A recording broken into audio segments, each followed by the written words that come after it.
I remember standing at the edge of Jacob's well, the heat of the Texas sun beating down on me back as I stared into the depths of the water. My friends had dared me to do it, and after a couple of beers, it didn't seem like the worst idea. Everyone talked about Jacob's well like it was some kind of legendary challenge, an underwater cave system where only the bravest, or maybe the stupidest, dared to dive. I'd never been deep diving before, not really. I mean, I've dived in Cancun once, but that was in calm, shallow water. A few lakes, a river or two. This was something else entirely, black depths that disappeared into the earth, a natural well that had claimed more lives than anyone cared to talk about. But we were invincible, right? I wasn't about to back out and be the guy who chickened out. My name is Jason Underwood, and this is how I died. I squeezed into a borrowed wetsuit, ignoring the uneasy feeling building in my chest.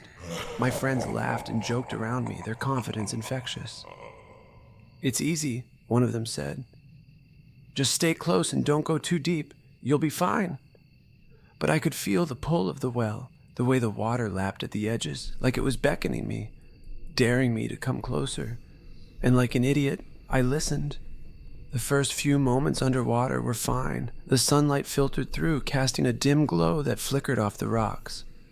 It was almost peaceful in a way, and I could see why people were drawn to it. But as I swam deeper, the light faded, and the walls of the well began to close in. The pressure increased, and my breathing grew shallow, my heartbeat pounding in my ears. I reached the entrance to the first chamber, a wide, inviting space where the water opened up around me. It was eerie how calm it felt, like the well was holding its breath. The light barely reached this far, but my flashlight cut through the water, revealing the smooth limestone walls. I could see why so many divers got comfortable here. It felt deceptively safe. But I knew better. This was only the beginning. I kicked my fins and pushed deeper, moving toward the second chamber. The walls narrowed, and I had to squeeze through an opening just wide enough for my body. My heart pounded faster. In these tight spaces, panic was your worst enemy. I kept my breathing steady, the rhythm of my bubbles my only companion in the dark. The second chamber was smaller, more claustrophobic. The walls seemed to close in on me, the weight of the earth above pressing down on my mind. My light swept over a crack in the rock, just large enough for me to slip through, and I hesitated. This was where things got dangerous. Beyond this point, you were committed. There was no room for mistakes. But I hadn't come this far just to turn back. I angled my body and pushed through the crack, my tank scraping against the stone.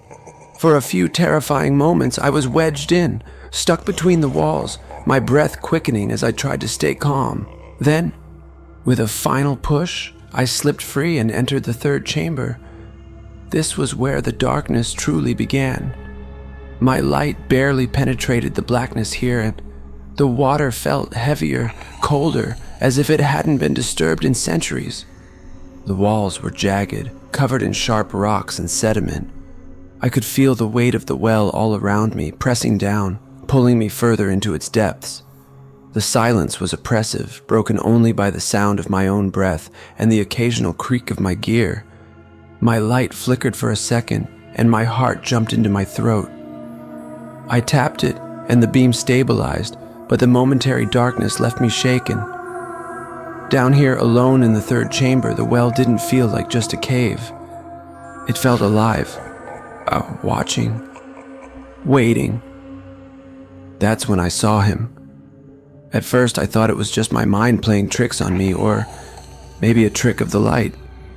Someone else down here wearing a dark wetsuit, but as I got closer, I realized it wasn't a diver at all. It was a figure, standing impossibly still at the bottom of the well, shrouded in a cloak that seemed to ripple in the water.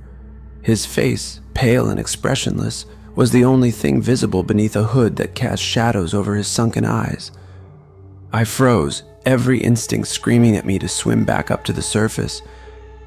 But I couldn't move.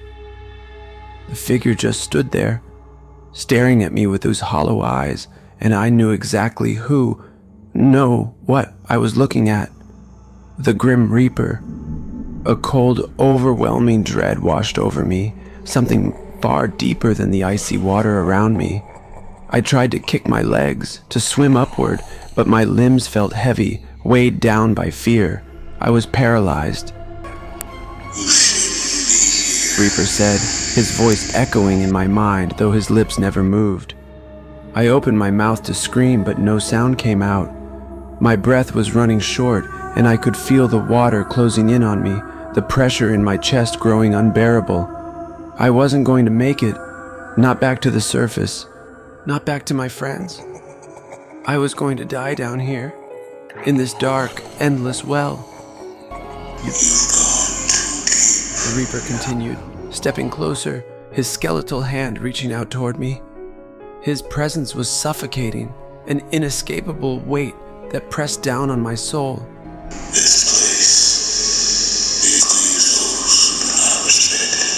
I thrashed wildly, trying to get away, but the water seemed to thicken, slowing my movements. My lungs burned, my vision blurred. I could feel myself slipping. Then something strange happened. The Reaper's hand hovered just inches from my chest, but instead of touching me, he hesitated. His dark eyes studied me, and for a moment, I saw something in them that I didn't expect. Pity. He whispered, his voice softening, like a distant memory. But next time, you will be... And just like that, he vanished, dissolving into the dark water, leaving me alone. I don't know how I made it back to the surface. It's all a blur. The feeling of my lungs finally pulling in air, my friends' voices shouting as they pulled me out of the well. I was gasping, coughing up water, my chest heaving as I collapsed on the rocky shore. "You okay, man?" one of them asked, wide-eyed and pale. "You were down there too long." I didn't say anything. I couldn't. My mind was racing, trying to make sense of what had just happened. I never told them what I saw. They wouldn't have believed me anyway, but I knew the truth. I had met the Grim Reaper at the bottom of Jacob's well. And even though I had escaped him that day, I knew I wouldn't be able to run forever. I know what you're thinking. You survived. I thought this was a story of your death. And you're right. It is. That happened 7 years ago. I was 17 then, after I finally gained the courage to go back down into Jacob's well. I took advantage of it and decided not to let fear stop me from doing what I love, and so I went on. I met up with my friends once again to embark on another diving adventure. While we were getting ready, putting on our diving equipment, the events of my last event came rushing back, remembering the Reaper's words. "Next time you'll be ready, but I won't let bad memories detour me, but I will take heed and learn from my past mistakes. Unlike last time, I won't be going into the depths of the cave to see how far I can go. No, I will go no further than the second chamber to ensure my safety." So we dive, and the experience was rejuvenating. I was loving every moment. At this point, we've been down for a while, and I lead a few friends down to the chambers. We make out of the first and meet to the second, all the way down to the third. But I don't enter, remembering the horrors of last time all over again. I won't be that foolish again. We admire the cave for a moment until our dive watches begin to go off, letting us know we need to start heading back. 'Cause air is getting low, everyone starts heading back, but I linger for only a moment to reminisce, recounting the fear I felt last time, and I smirk at the thought my oxygen is running low, so I began to head back. By now my friends are a good distance ahead of me so that they won't slow me down. This eerie feeling comes over me, I can't explain it. Something just seems off. I continue swimming out of the chamber, and then I hear a loud noise. Every diver's worst fear. Thunk! That's the drop sound you hear from your tanks when you're out of air.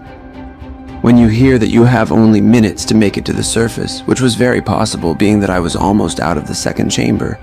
So I began to calm myself, but that was very, very short-lived. Moments later, as I am swimming, my head hits a wall, stopping me in my tracks. What the? I quickly shine my light to see what obstruction I've come across, and then my heart drops. Shit. No, a dead end. At that point, I knew exactly what I was looking at. I don't have enough air to make it out.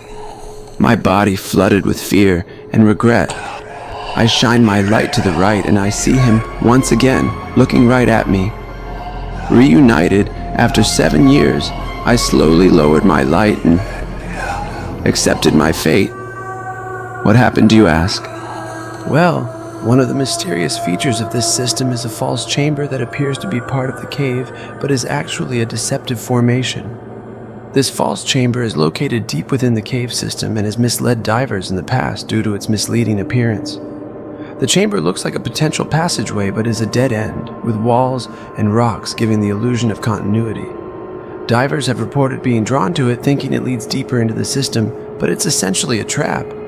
The false chamber is one of the reasons Jacob's Well is considered so dangerous, especially for inexperienced divers, as it can disorient people and lead to fatal accidents if they get stuck or confused.